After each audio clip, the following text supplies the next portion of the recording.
नमस्कार दोस्तों, इस वीडियो लेक्चर में हम क्वेश्चन नंबर 56 से सॉल्व करेंगे आर.एस. अग्रवाल अंकगणित के पहले चैप्टर संख्या पद्धति का। तो जैसा कि आप देख रहे हैं यहाँ पर सभी संख्याओं को घटाकर अलग अलग ब्रैकेट में लिखा गया है। तो जब इस तरीके का सवाल दिया गया तो पहले इसके हम हर ब्रैकेट को सॉल्व करेंगे। जैसे पहला सॉल्व करेंगे तो 3 दूनी 6 माइनस 1 5/3 हो जाएगा। फिर आगे बढ़ेंगे तो 5 दूनी 10, 10 में से 3 जाएगा तो बचेगा 7/5।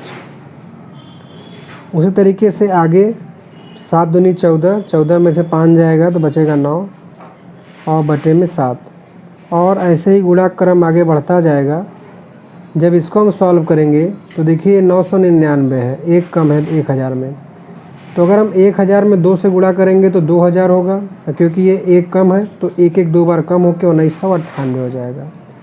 तो 1998 में से जब 997 हम घटाएंगे तो ये हो जाएगा 1001 बटे में 999।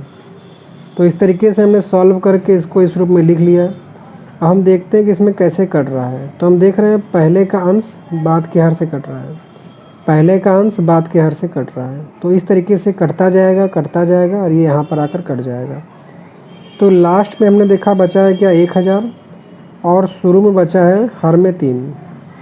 तो यही इसका आंसर हो जाएगा 1000 बटे में 3, जो कि होगा ऑप्शन नंबर सी सही हो जाएगा।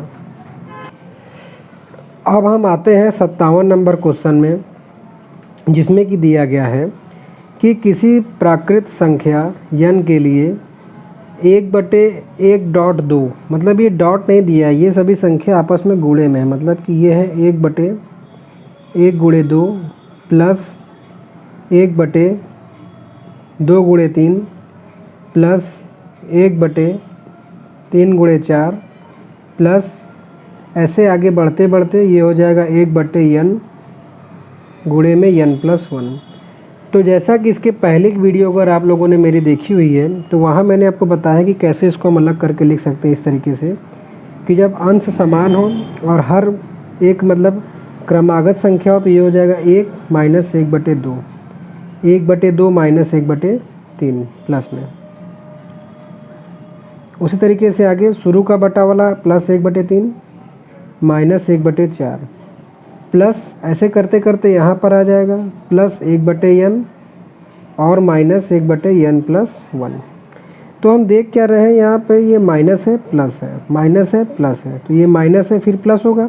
ऐसे करते करते यहाँ पर माइनस का टर्म होगा और इससे कट जाएगा। तो बचा क्या, शुरू में n बचा और लास्ट में माइनस 1/n+1 बचा। इसको अब देखिए अब सॉल्व करेंगे तो इसका आंसर जो है अंकों में नहीं दिया है। अब इसको हमें समझना है क्या कह रहा है। इस सवाल का हल सदैव 1 आएगा, तो 1 तो आ ही नहीं सकता क्योंकि हम 1 में से कोई भी संख्या घटा रहे हैं, चाहे n का मान कुछ भी होता तो 1 से घटा रहे हैं तो इसका मान 1 तो नहीं होगा।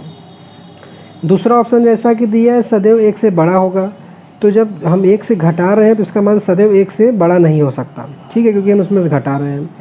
तो इस तरीके से इसका मान ऑप्शन नंबर सी हो जाएगा। क्यों? क्योंकि 1 बटे में घटा रहे हैं तो जो भी घटाएंगे वो संख्या 1 से छोटी ही होगी।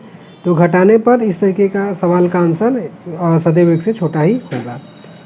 अब दोस्तों हम 58 नंबर क्वेश्चन को हल करते हैं, जो कि दिया गया है 4 के पावर 61 प्लस 4 के पावर 62 प्लस 4 के पावर 63 प्लस 4 के पावर 64 निम्नलिखित में से किससे विभाजित है। मतलब पूछ रहा है कि इन सभी में से ये संख्या किससे विभाजित है। तो यहाँ तो हम देख रहे हैं कि ये सब तो एक नंबर है लेकिन ये घात के रूप में है, तो इसको पहले हमें इसको सरल करना पड़ेगा। जैसा कि यहाँ 4 के पावर 61 दिया हुआ है, तो आप इस 4 के पावर 62 को अलग करके ऐसे लिख सकते हैं 4 के पावर 61 गुणे 4 के पावर 1, क्योंकि आधार समान है तो घाटे जुड़ जाएंगी। उसी तरीके से आगे यहाँ ये 4 के पावर 61 गुणित 4 के पावर 2, फिर आगे इसी तरीके से 4 के पावर 61 गुणित 4 के पावर 3 हो जाएगा। तो देखिए सभी जगह 4 के पावर 61 जो है क्या है, कॉमन है। तो 4 के पावर 61 कॉमन लेंगे तो यहाँ से बचेगा 1, आगे 4, आगे 4 का स्क्वायर, फिर 4 का क्यूब बचेगा, ठीक है। तो 4 के पावर 61 तो ऐसे हो गया। इसको जब हम सॉल्व करेंगे तो ये हो गया 1 प्लस 4, 4 का स्क्वायर मतलब 16 और क्यूब मतलब 64। तो इसको अगर हम जोड़ते हैं तो 16 4 20 और 64 और 1 65, तो 65 और 20 हो जाएगा 85। तो ये हो गया 4 की पावर 61 गुणित 85। लेकिन इन सभी संख्याओं में 3 से 85 कटेगा नहीं, 10 से ही पूरी तरीके से नहीं कटेगा, 11 13 से कटेगा नहीं। तो इसको हम और अगर थोड़ा सरल कर लें, जैसे ये 4 की पावर 60 है, इसको 4 इसमें से एक और अलग निकाल दें। तो 85 में जब हम 4 का गुणा करेंगे तो 85 चौके 8 चौक 32 और 5 चौक 20, मतलब कि 340 हो जाएगा ये। तो 4 की पावर 60 गुणित 340, तो ये 340 हम देख रहे हैं 3 से नहीं कटेगा, 11 से भी नहीं कटेगा, 13 से, लेकिन 10 से कटेगा। तो 58 नंबर का आंसर जो हो जाएगा 10 इसका आंसर राइट हो जाएगा। अब हम आते हैं 59 नंबर सवाल में, जिसमें कि दिया गया है कि यदि n एक सम संख्या है तो 6 के पावर n माइनस 1 निम्नलिखित में से किससे पूर्णतः विभक्त होगा। मतलब कि ये कह रहा है कि ये 6 के घात n और माइनस 1 जो ये संख्या है, इसमें अगर ये n आपका सम संख्या है तो हम जानते हैं सबसे छोटी सम संख्या 2 होती है, फिर ऐसे 2 2 जुड़ के आगे बढ़ती जाती है। तो वही कह रहा है अगर ये एक सम संख्या है तो इन चारों में से किससे ये पूरी संख्या कटेगी। तो सबसे पहले हम छोटी संख्या ही रख के देख लेते हैं 2, अगर यही कट गई इन चारों में से तो हमको पता लग जाएगा। तो n की जगह 2 रखेंगे तो 6 के पावर 2 माइनस 1, 6 का स्क्वायर हो गया 36 माइनस 1 बराबर आ जाएगा 35। तो 30 तो 35 से कटेगा नहीं क्योंकि उसके पास ही पड़ रहा है, 36 बड़ा हो जा रहा है और 6 के पहाड़े में 35 आता नहीं, तो इसका आंसर डी हो जाएगा। अब हम आते हैं क्वेश्चन नंबर 60 में, जिसमें कि दिया हुआ है 51 प्लस 52 ऐसे एक एक करके जोड़ते हुए 100 तक के पदों का योग कर रहा है। तो देखिए इसमें आपको एक सूत्र का प्रयोग करना पड़ेगा। सूत्र क्या होता है कि यदि कोई संख्या 1 से ऐसे बढ़ते बढ़ते मतलब 2 फिर 3 ऐसे बढ़ते बढ़ते n तक जा रही है और उनका अगर योग पूछा जा रहा है तो ये होता है n प्लस 1 बटे में 2, मतलब कि कुल पदों की संख्या फिर उन पदों की संख्या प्लस 1 बटे 2, लेकिन सीरीज 1 से शुरू होनी चाहिए। इस क्वेश्चन में क्या हो रहा है कि इसमें 51 से शुरू हो रहा है। तो इसको हम क्या कर सकते हैं कि हम इस सीरीज़ को 1 से 100 तक पूरा ले लें, फिर इसमें से 1 से 50 तक को घटा दें। तो बात तो वही पड़ेगा ना, 1 से 100 तक में से 1 से 50 तक घटा देंगे तो 51 से 100 हमको पता लग जाएगा। तो वही इसमें हम काम कर सकते हैं।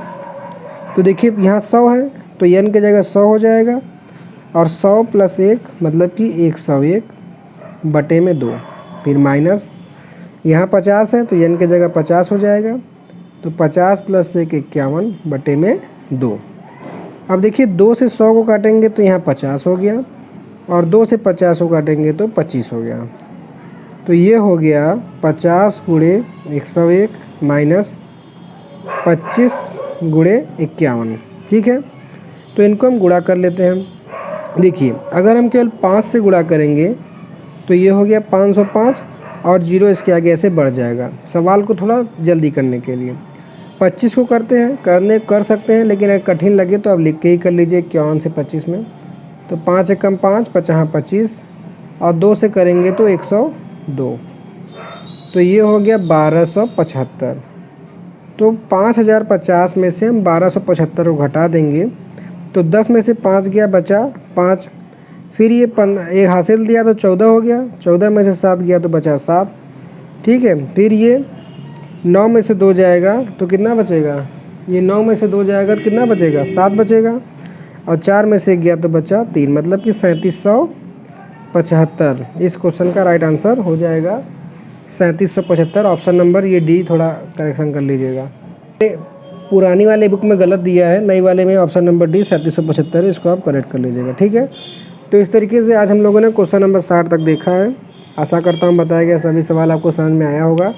तो प्लीज़ वीडियो को लाइक कीजिएगा और अगर आप चैनल पर नए हैं तो चैनल को सब्सक्राइब कर लीजिएगा। कोई भी अगर प्रॉब्लम होता है तो कमेंट बॉक्स में प्लीज़ कमेंट करिएगा। सो थैंक्स फॉर वॉचिंग, धन्यवाद।